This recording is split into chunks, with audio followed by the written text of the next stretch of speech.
So, umhla ka-8 June 2025, it's a Sunday.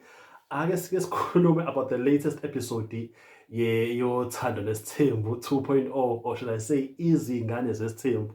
My gosh.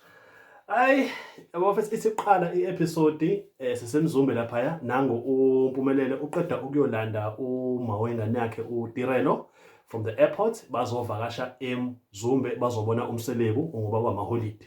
Untombazane usiwehlile badlaweza la ezansi e-KZN wathi hayi athi ngizowavakashela e-future queen to be, e-future mzini to be rather, to see how they are doing. So as they are driving along in this dusty gravel road eMzumbe, usisi is like, kunje la, hawu ngeke ngize ngihlale la ila ngeke ngihlale khona. Uthi nje ngeke ngihlale la. Ububela uthi hayi bo ngeke uzohlale kanjani ngoba phela wena uzokhanela la. Le ukuthi ngeke uzohlale la, it's not gonna happen. Ayihambi ayidumi kanjalo. So wena nje into ezokwenzeka uzophelela la. Hayi baphikisana ngalokho uthi hayi bo ngeke uze kwazi umuntu osemadolobheni mina kanjani. Yabo le nkulumo yabo besayiqala baqala besemotweni baze bafike endlini kumseleku. Uma befika futhi nakuyena iqale futhi inkulumo bayikhulume. Hayi bakhulume ke nakhona umseleku uthi ke hayi ababamukela umseleku ababingelele bangena endlini kuhlale phansi embrace bandla umzukulu wakhe lapha yana nondodana kuhlale phansi ekhulunywe leyo nto ke leyo ke yazi iyanxaka isuke emotweni lenkulumo ize ifike endlini bezoyikhuluma ukuthi hayi unanga umalokazana wakho la baba uthi hayi kanjani ngeke wazi ukuhlala lana ngokuthi yena umuntu osemadolobheni. You see, here's my thing. Angeke nize nikwazi ukuthi have like a developed and a blossomed relationship nihlala in an urban area, and then uma seniplana impilo yenu ndawonye sekufanele kube ukuthi iplanelwa kephi emakhaya. Understanding ngempela kuyimanje sikhuluma umseleku uplanela ukuthi okosikazi wakhe abatholele eminye imizi kwezinye indawo. What do you call that? What do you actually call that? So that's where my issue is. I'm like, uTirelo to some extent I understand the team, but also at the same time, she must respect the fact ukuthi kusemzini laphaya. Uma ukuthi umyeni wakhe wakhulela khona laphayana, she must come to terms with the fact ukuthi a majority of her life as well, if she gets married to this family, izoba khona laphaya eMzumbe. Yabo, lokho kufanele understand. I don't know why is she disputing this, because she knows very well when she got involved with uPhumelelo akaqala ukuze eMzumbe uyazi ukuthi lo muntu ikubo la akavakashili ikubo. So naye to some extent impilo yakhe izophila la. Ngizohle kubo ukuthi unekubo eseThekwini, wena unekubo eNekelethweni indawo afana ehlala emakhaya, that's a different story, yabo. But ngoba umjwayeze impilo yaseThekwini, that's why they are having this loggerheads. Anyways, kudluleke lapho ke siphume kwindaba yabo yobathathu ke laba kumseleku naye uPhumelele no Tirelo bekhuluma ngayo yonke lento lena, and then we move forward to uSnebe noMpumelelo. uSne actually reached out to uSnebe noMpilo rather. uSne noMpilo, I think uSne or reached out to uMpilo like, yo, my sister, let's meet up, let's hook up, kanjani. Oh, uMpumelelo uMpilo wathi, no, sharp, ayikho inkinga, we can hook up. Hayi bahlanganeke uSne noMpilo at some restaurant. Abantu yabona usiswidede lead red kushuthi nje kahle urelaxed, yabo, there's no rush. Hayi bahlaleke laphayana ke, and aqale ke bandla uSne ukuthi akayithanda izinto endlela eziyona phakathi kwababili, ebefisa mhlawumbe ukuthi khamba khona bamnyasela khona inzwane bakulungise lokho as siblings, ngaphela bazalwa ubaba oyedwa noma oma behlule kodwa kusala bawumseleku ndawonye, yabo. But ke what I loved about all of this is the fact that uSne acknowledged her mistake towards uMpilo. Ushilo nje wathi dade ngiyaxolisa ngokuthi ngakona kanje ngendlela ophatheke ngayo yonke lento leyo. And I was like, wow. So who knows, maybe le season yey'ngane zesithembu izosifikela noSne ohlukile ngoba desithembu isiqala isizini, we do not know. Uma uthi uqala kanje by acknowledging our faults akhe and trying to make amends with other family members, it's quite a good thing. It is quite a good thing. But that's how the conversation started, and they also like divulged the whole thing ukuthi why uMpilo is never easy to get into, you know. Yabona ngoba uyasho manje uSne ukuthi ubukade umuntu onga-understand wempilo, onga-understandeki wempilo ukuthi umuntu onjani. I could never understand you. I could never pinpoint ukuthi mhlawumbe ngikunike kanjani yonke lento leyo, you know, or if you want us to have some sort of relationship of some sort.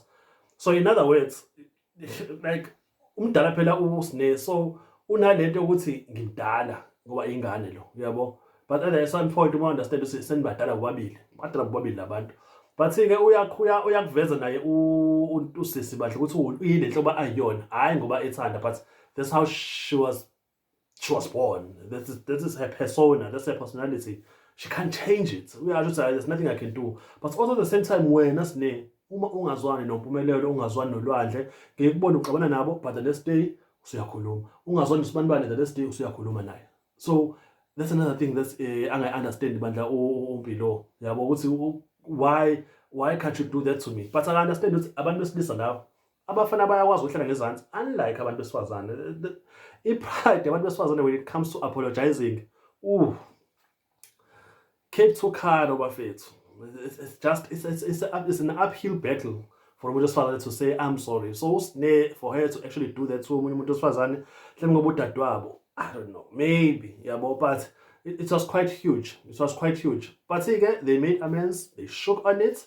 Kwabuzwana indaba zey'ngane ukuthi ubani iy'ngane zinjani kanjani, and then they drank drinks abo lawade bawaphuza abomvu, and that was the end of their day. And then the third segment of the show, bafethu, it is uMpumelelo ehamba noLwandle. Inhloso yayo yonke lento le ukuthi uMpumelelo ufuna uku-introduce uLwandle kuyimama lakhe lesibili. uMpumelelo nesithembu seyintombi mfana kithi. And the funny part is lezi intombi ziyamthanda. Ziyimthanda siyintombi, but in their minds ziwonkosikazi. Like, make it make sense. Why nicabanga lokho kungafiki nanenqina kini? Like, not even nqinanyana, you know, mqala wenkukhu lutho, but already usuyibona usunkosikazi womuntu. Anyways, they go to the restaurant, bahlale phansi balinde, and iqhamuke ngempela kusisi, and we get introduced to Amahle Biyela from Melmot on her 20 years. She's currently studying. Wahlale badla usisi, and kuma-diary sessions ayekho umuntu oqede njengoLwandle. Ube lwathi uLwandle hayi cha ubafo. Hayi uhamba ngoshuno wodwa kodwa usunetype nje. Hayi uyabonakala ngoba naye usisi lo khanya ngebala unomzimba so nje yabo. Hayi, I love it. I love the fact ukuthi uMpumelelo uzwana nabantu within his age group, you know, 4 years, 5 years difference, you know, so within range, yabo. I think ubaba wakhe mhlawumbe angafunda okuncane ngindodana, yabo. Angisho okuningi, but we have seen the development of a relationship yababa wakhe no number 5. But anyways, that's another topic for another day. Bahlale phansi and bakhulume, intro yenzeke, kube mnandi. Not much is discussed, but usisi uyasho ukuthi ke ngikubona phela wenza ithembiso kwabanye abantu awuyiface. So are you gonna fulfill my promises to me or whatever it is? Are you ready and whatnot?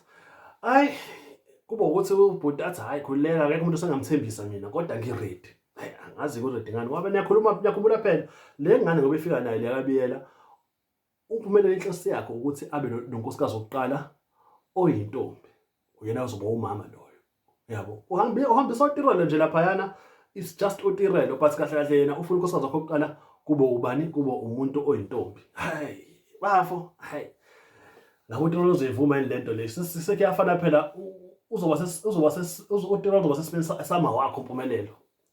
Abo umuntu wafika qala empilweni kaMseleko uma kaMpumelelo, but uthola ukuthi usezoba umfazi wesibili. I understand a lot of le uma wakhe nje hayi ngabe uzoyithini yonke lento uzobona ukuthi isokuyiyona lenzakalayo.